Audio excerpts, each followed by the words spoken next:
The idea had started as a joke, one of those late-night, half-drunk suggestions made around a campfire when the air was thick with laughter and the stars stretched endlessly overhead.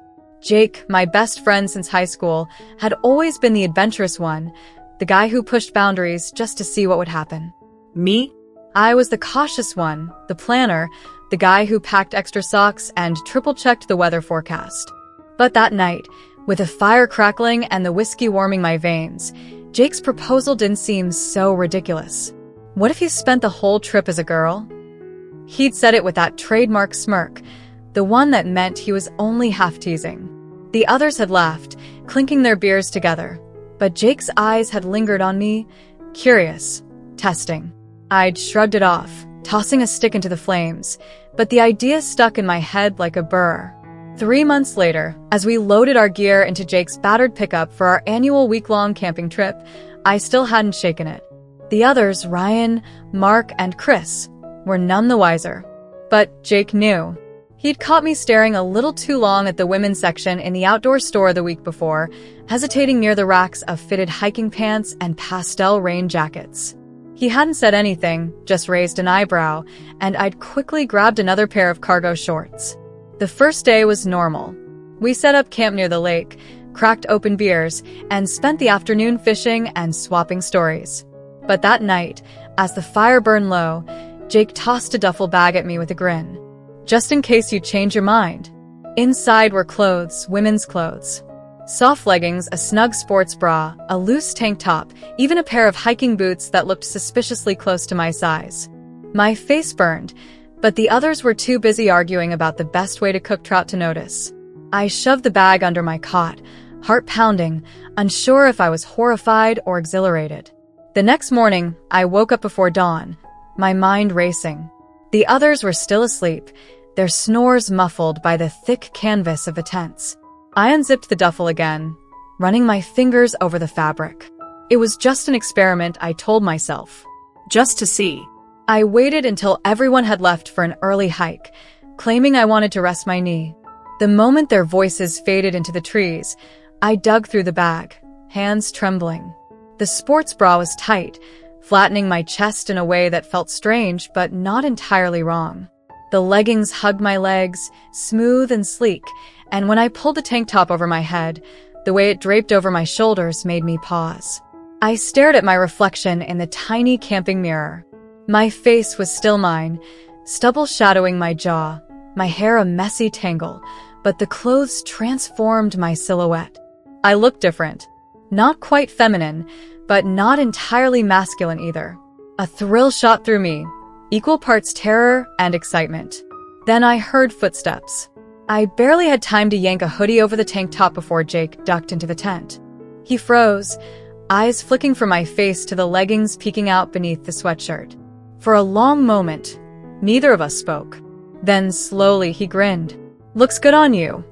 I expected mockery, but his voice was warm, almost approving. My face burned, but I didn't change back. That day was surreal. Jake kept my secret, distracting the others whenever they got too close. I stayed in the leggings and tank top, the fabric against my skin a constant, thrilling reminder of the line I'd crossed. By afternoon, I'd relaxed, even enjoying the way the breeze felt against my exposed arms, the way my steps felt lighter. But then the storm hit. The sky turned black by evening, and the wind howled through the trees. We scrambled to secure the tents, but the rain came down in sheets, drenching everything. In the chaos, my hoodie got soaked, clinging to the tank top beneath. I didn't realize until it was too late. Ryan was the first to notice. He squinted at me through the rain, then did a double take. "Dude, are you wearing a sports bra?" The others turned. My stomach dropped. But Jake just laughed, slinging an arm around my shoulders. "Yeah, and he's rocking it. Got a problem." The teasing came, of course. This was a group of guys who'd known each other since puberty, but to my shock, it wasn't cruel. Chris tossed me a dry flannel. Mark joked that I should borrow his moisturizer, and Ryan just shrugged before handing me a beer. By the time the storm passed, something had shifted. I didn't change back. The next morning, I dug through the duffel again, this time pulling out a fitted tee and a pair of shorts that showed off my legs. Jake helped me shave in the lake, the cold water turning my skin to goosebumps as I scrubbed away the stubble. The week flew by. I hiked in leggings, swam in a borrowed bikini top, courtesy of Jake's emergency supplies, and even let them paint my nails with leftover fishing line markers. It was silly, exhilarating, and somehow freeing. On the last night, as we packed up, Jake tossed me the duffel. Keep it. Looks better on you anyway. I didn't argue. Driving home, the wind in my hair and the guy's laughter filling the truck, I realized something had changed. Not just the clothes, not just the way they saw me, but the way I saw myself. And I liked it. The ride back was quieter than usual, but not in a bad way. The guys were exhausted from the trip, dozing off in their seats or scrolling through their phones, but every now and then, one of them would glance at me. Not with judgment, just curiosity. Like they were seeing me differently, too. Jake caught my eye in the rearview mirror and smirked. So, you gonna keep doing this, or was it just a camping thing? I hadn't thought that far ahead. The week had felt like a dream, a bubble where the rules didn't apply. But real life was waiting, work, errands, the same old routine. The idea of slipping back into my old clothes, my old self, made my chest tighten. I don't know, I admitted. He nodded like he understood. Well, if you do, you've got backup. When we got back to town, the guys dispersed with fist bumps and lazy goodbyes. Jake lingered, though, leaning against his truck while I hauled my gear out. You need help carrying anything? He asked. I shook my head, but then hesitated. Actually, you know any good thrift stores around here? His grin was instant. Hell yeah, I do. The next weekend, I found myself standing in front of my bedroom mirror, wearing a soft, oversized sweater and jeans that hugged my hips in a way my old ones never had. My face was clean-shaven, my hair still damp from the shower. I looked different. Not quite passing, not yet, but closer. I took a deep breath and grabbed my keys. The coffee shop down the street was busy, but no one gave me a second glance as I ordered. The barista smiled, handed me my latte, and called me hon, just like she did with everyone else. It was a tiny thing, but it sent a rush of warmth through me. I texted Jake a picture of my coffee with the caption, "First time out in public." No one screamed, "Success." He replied instantly, "Told you. Now get your ass over here, we're going shopping." Weeks turned into months. I swapped my old wardrobe piece by piece, learning what worked: flowy tops, high-waisted jeans, leggings with long sweaters. Jake became my unofficial stylist, dragging me into stores I'd never have stepped into before, tossing clothes at me with a "trust me, this'll look hot." The guys from the trip checked in sometimes, always casual. Ryan sent me a meme about nail polish. Chris asked if I wanted to join his girlfriend's yoga class. Mark, of all people, was the one who awkwardly pulled me aside at a barbecue and said, "Hey, if anyone gives you shit, just let me know." It wasn't all easy, of course. There were stares sometimes, a few muttered comments. One guy at the gas station called me sir with a smirk, and I spent the rest of the day second-guessing everything. But Jake showed up that night with pizza and a shitty rom-com, and by the time we got to the cheesy climax, I'd stopped caring. Then came the camping trip reunion. A year later, same lake, same group. This time, though, I didn't wait for anyone to dare me. I packed my own duffel, full of my clothes now, not borrowed ones. When I stepped out of my tent on the first morning, wearing a cropped tank top and denim shorts, the guys barely blinked. Ryan tossed me a beer. Chris complained about the mosquitoes. Jake just grinned and said, "About damn time you dressed for the weather." That night, around the fire, I realized something. I wasn't pretending anymore. I wasn't experimenting. This was just me. And for the first time in my life, that felt like enough. The second annual trip felt different from the first in ways I hadn't expected. It wasn't just the clothes or the way my body had subtly changed after months of letting go of old habits. Softer skin, longer hair, movements that felt more natural in the skin. It was the way the guys treated me. Not like I was fragile or some novelty, but just one of them. Just me. Jake had brought his new girlfriend, Sarah, and I'd braced myself for awkwardness, but she just hugged me hello and said, "I've heard so much about you. like it was the most normal thing in the world. Later, when we were gathering firewood, she nudged me with her elbow and whispered, "Jake says you're way better at picking out eyeliner than he is. Want to give me tips later?" I laughed, surprised at how easy it was. That night, as the fire crackled and the others argued over poker rules, Sarah and I sat side by side, swapping makeup stories while the guys groaned over their losing hands. At one point, I caught Jake watching us, his expression unreadable. When Sarah got up to grab more drinks, he slid onto the log beside me. "You good?" he asked, quiet enough that the others wouldn't hear. I nodded, poking at the fire with a stick. Yeah. "Really good, actually." He bumped his shoulder against mine. About damn time. The next morning, I woke up early, the lake still shrouded in mist. I pulled on my favorite leggings and a hoodie, then stepped outside to breathe in the quiet. The campsite was peaceful, the only sound the gentle lapping of water against the shore. I didn't hear Ryan approach until he was right beside me, holding out a steaming mug of coffee. "Figured you'd be up," he said. I took it, wrapping my hands around the warmth. "Thanks." We stood in silence for a while, watching the sun rise. Then, out of nowhere, Ryan said, "You know, I always kinda envied you." I blinked. "What?" He shrugged, staring into his coffee. "Back in high school, you were always the one who didn't give a shit what people thought. I mean, you acted like you did, but deep down, you just did your own thing. Took me until now to realize it." I didn't know what to say. Ryan had been the star quarterback, the guy who seemed to have it all figured out. The idea that he'd ever envied me was surreal. He glanced at me, then smirked. "Also, you pull off a ponytail way better than I ever could." I snorted, shoving him lightly. "Asshole." He laughed, and it felt like something between us had settled into place. By the last day, I was sunburnt, covered in bug bites, and happier than I'd been in years. We packed up slowly, dragging out the goodbyes. Sarah made me promise to text her, and Chris threatened to kidnap me for his girlfriend's next spa day. Even Mark, who'd always been the quietest of the group, pulled me into a quick, gruff hug before muttering, "Don't be a stranger." Jake was the last one left. He leaned against his truck, arms crossed, watching as I zipped up my duffel. "So," he said, "next year?" I grinned.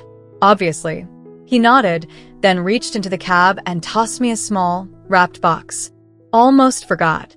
Early birthday present." I raised an eyebrow, but tore into it anyway. Inside was a delicate silver necklace with a tiny pendant, a little camping tent. "So you don't forget where it all started," he said, grinning. I fastened it around my neck immediately, the metal cool against my skin. Like I ever could. Driving home, the windows down and the wind in my hair, I touched the pendant absently, tracing its edges. A year ago, this had all been a dare, a joke, a what if. Now it was just my life. And I couldn't wait to see where it went next. The necklace became a kind of talisman. I wore it every day, under my work shirts, over my weekend sweaters, even tucked safely beneath my wetsuit the first time I tried surfing that fall. It was a reminder, not just of the trip, but of how far I'd come. Work was the last frontier. I'd been slowly updating my wardrobe outside the office, but showing up to my engineering firm in anything other than my usual button-downs and slacks felt like stepping off a cliff. Then, one rainy Tuesday in October, Jake showed up at my apartment unannounced, holding a garment bag and a determined expression. "We're doing this today," he announced. Inside the bag was a tailored blazer, a silky blouse, and a pair of fitted trousers that somehow managed to be both professional and undeniably feminine. "Sarah helped pick it out," he admitted, rubbing the back of his neck. "I just paid for it." I stared at the clothes, my stomach twisting. What if they fire you? For wearing different clothes? That's a lawsuit waiting to happen.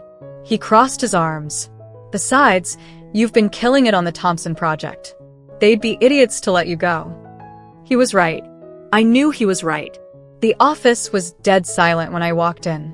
Not the "oh look it's Dave" kind of silence. The "wait who the hell is that" kind. My desk mate, Linda, did a comical double-take before her eyes lit up with recognition. "Oh my God," she whispered. "You look amazing." By lunchtime, 3 different coworkers had coincidentally stopped by my cubicle to compliment my outfit. My boss, a gruff 60-year-old who'd once gone an entire year calling me Dan by accident, took one look at me during our afternoon meeting and said, "About time you ditched those ugly ties, Parker." I nearly cried in the bathroom stall afterward. That winter, I went to my first family gathering as myself. My parents had been confused at first, not angry, just bewildered, like I'd suddenly announced I was moving to Mars. But Mom had tearfully admitted she'd always wanted to take a daughter shopping, and Dad, after a long silence, just said, "Well, you're still terrible at grilling burgers, so some things never change." My little niece, though, she was thrilled. "Now we match," she declared, twirling in her holiday dress next to me. The third camping trip was different from the start. For one thing, Sarah had organized it, which meant actual meal planning and real pillows instead of balled-up sweatshirts. For another, Chris brought his new boyfriend, a cheerful nurse named Eli who immediately bonded with me over our mutual hatred of mosquitoes. But the biggest change was me. I didn't pack a single just-in-case outfit for my old life. No backup razors to hide stubble, no baggy clothes to retreat into. Just my favorite hiking leggings, a cute bikini for swimming, and the necklace Jake had given me, now slightly tarnished from constant wear. On the second night, as we sat around the fire, Eli turned to me and said, "So, how long have you been transitioning?" The question hung in the air. The guys all looked at me, curious but not tense. I stared into the flames. "I don't know if I am," I admitted. "I just know I like this better." Jake tossed a marshmallow at my head. "Then that's your answer, dumbass." The last morning, I woke up before dawn again. This time, Jake was already outside, nursing a coffee by the lake's edge. "Can't sleep?" I asked, plopping down beside him. He shook his head, then surprised me by saying, "I'm moving. Seattle. Got a job offer." My chest tightened. Oh, yeah. He sipped his coffee. "Sarah's coming with. We've been talking about it for a while." I swallowed hard. That's great, man. Really?" He smirked. "You'll visit? Or I'll drag your ass out there myself."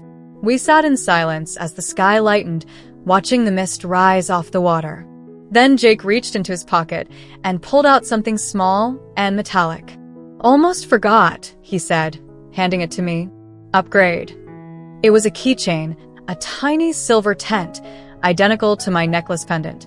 "So, you've got something to jingle when you're pretending not to miss me," he said, grinning. I punched his shoulder, but I was smiling too. Driving home alone this time, the keychain dangling from my ignition, I thought about how much could change in a year. How a stupid dare around a campfire had unraveled something in me I didn't even know was knotted. At a red light, I caught my reflection in the rearview mirror. My hair pulled back, my earrings glinting, the necklace resting against my collarbone. The light turned green. I drove forward. Thank you so much for watching till now. It means the world to have you here. This community is all about empowering each other and celebrating the incredible journeys of everyone on their path to living authentically. If you're ever feeling lost or alone, remember you have a whole family here for you. Hit that subscribe button. Smash that like button.